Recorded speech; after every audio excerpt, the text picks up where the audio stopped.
Good morning, students. From this video, we are going to know about early revolts against British rule in Tamil Nadu and Palayakarar system. The revolts of Palayakaras against the British. ஒவ்வொரு தமிழனும் தெரிந்து கொள்ள வேண்டிய கதை ஒவ்வொரு தமிழனுக்கும் சொல்ல வேண்டிய கதை After the Carnatic Wars, the East India Company began to consolidate and extend its power and influence. However, local kings and feudal chieftains resisted this. The first resistance to East India Company's territorial aggrandizement, which means நாடு பிடிக்கும் கொள்கை. The first resistance to East India Company's territorial aggrandizement was from Pulitevar of Nerkattum Sevval in the Tirunelveli region. This was followed by the other chieftains in Tamil country such as Velu Nachiyar, Veerabandiya Kattabomman, Marudu brothers and Dhiran Chinnamalai, known as the Palayakarars War. Palayams and Palayakarar. For around 300 years, a large part of present-day Tamil Nadu was ruled by warrior chieftains known locally as Palayakarars, literally heads of districts. British referred to them as Polygar. Origin. This type of Palayakara system was in practice during the rule of Pratapa Rudra of Warangal in the Kakatiya kingdom. This system was put in place in Tamil Nadu by Viswanatha Nayaka when he became the Nayak ruler of Madurai in 1529. Traditionally, there were supposed to be 72 Palayakarars. Under the Madurai Nayaks, the Palayakarar functions as semi-independent principalities. They had a standing army, palaces, forts in certain cases. They collected taxes, had private estates, dispensed justice, maintained law and order, maintained water body. Their police duties were known as Padikaval or Arasukaval, Eastern and Western Palayams. Among the 72 Palayakarars, there were two blocks, Eastern Palayams and Western Palayams. Eastern Palayams, Satur, Nagalapuram, Yettayapuram and Panjalankurichi. Western Palayams, Uthumalai, Talavankotai, Naduvankurichi, Singampatti, Setur. Palayakaras revolt. Cause of Palayakarar war. The Nawab of Arcad had borrowed money from the East India Company to meet the expenses he had incurred during the Carnatic Wars. When his debts exceeded his capacity to pay, the power of collecting the land revenue dues from southern Palayakaras was given to the East India Company. Many Palayakaras refused to pay taxes to the company officials. This led to conflict between the East India Company and the Palayakaras.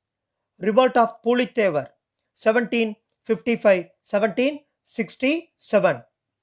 ஒவ்வொரு தமிழனுக்கும் ஒரு பெருமையை இருக்கிறது என்றால் அது நெற்கட்டும் செவ்வல் என்ற ஊரில் விழுந்த விதை Pulitevar. Pulitevar was a polygar who ruled நெற்கட்டும் செவ்வல். ஏன் அந்த இடத்திற்கு இவ்வாறு பெயர் பெற்றது? இந்த இடத்திற்கு இவ்வாறு பெயர் வந்தது நெற்கட்டும் செவ்வல் என்று. எல்லா ஊர்கள்லையும் வண்டல் மண்ணில் நெல் விளைஞ்சதுன்னா இந்த ஊர்ல செம்மண்ல நெல் விளையுமா. அதனாலதான் இந்த ஊருக்கு நெற்கட்டும் செவ்வல் என்று பெயர் பெற்றது. Pulitevar was a polygar who ruled Nerkattum Sevval, situated in the Sankarankotai taluk of Tamil Nadu. He is one of the first Indian kings. He is one of the first Indian kings to have fought and defeated the British in India. In 1755, Nawab unwisely requested British help to bring the turbulent polygars into control. So that March 1755, Mahfuz Khan, brother of the Nawab of Arcot was sent with a contingent of the company army under Colonel Heron to Tirunelveli. Madurai easily fell into their hands. Thereafter, Colonel Heron was urged to deal with Puliteva as he continued to defy the authority of the company. Heron was forced to acknowledge that he could not storm the fort. So he asked that a paltry sum of 20,000 rupees be paid. To which Puliteva replied, "My country does not have that much income. Besides, I know the value of money well and don't expect me to burn even a single rupee." Puliteva wielded much influence over the Western Palayakaras. For want of cannon and of supplies and paid to soldiers, Colonel Heron abandoned the plan and returned to Madurai. Heron was recalled and dismissed from service. Puliteva also formed a confederacy of the Palayakaras to fight the British. All other Palayakaras supported him except Yetayapuram, Panchalankurichi, and Sivagiri. He tried to get the support of Hyder Ali or Hyder Ali of Mysore and the French. Hyder Ali could not help Puliteva as he was already locked in a serious conflict with the Marathas. Calakkad Battle 1755. The Nawab sent an additional contingent of sepoys to Mahfuz Khan and the reinforced army proceeded to Tirunelveli. Besides the 1,000 sepoys of the company, Mahfuz Khan received 600 more sent by the Nawab. He also had the support of cavalry and foot soldiers from the Carnatic. Before Mahfuz Khan could station his troops near Calakkad, 20,000 soldiers from Trivangur joined the force of Puliteva. In the battle at Calakkad, Mahfuz Khan troops were routed. Velu Nachiyar வீரமங்கை தமிழ் பெண்ணினத்தின் பெருமை ஆங்கிலேயர்களின் சிம்ம சொப்பனம் Velu Nachiyar 1730 to 1796. Velunachiar was the princess of Ramanathapuram and the only child of Raja Chellamuthu Vijaya Raghunatha Sedupati of the Ramnad kingdom. Nachiyar was tried in war match weapons usage, martial arts like Valari, Silambam, horse riding, and archery.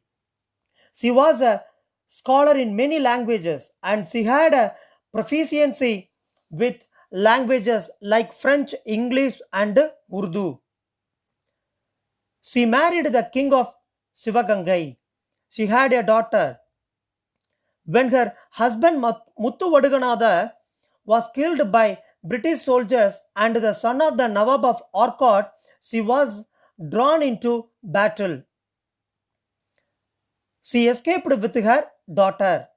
During this period, she formed an army and sought an alliance with Kopala Nayakar and Hyder Ali, with the aim of attacking the British, whom she did successfully fight in 1780. When Velunachiar found the place where the British stored their ammunition, she arranged a suicide attack successfully with the help of her friend Kuili. Nachiyar was one of the few rulers who regained her kingdom and ruled it for 10 and more years.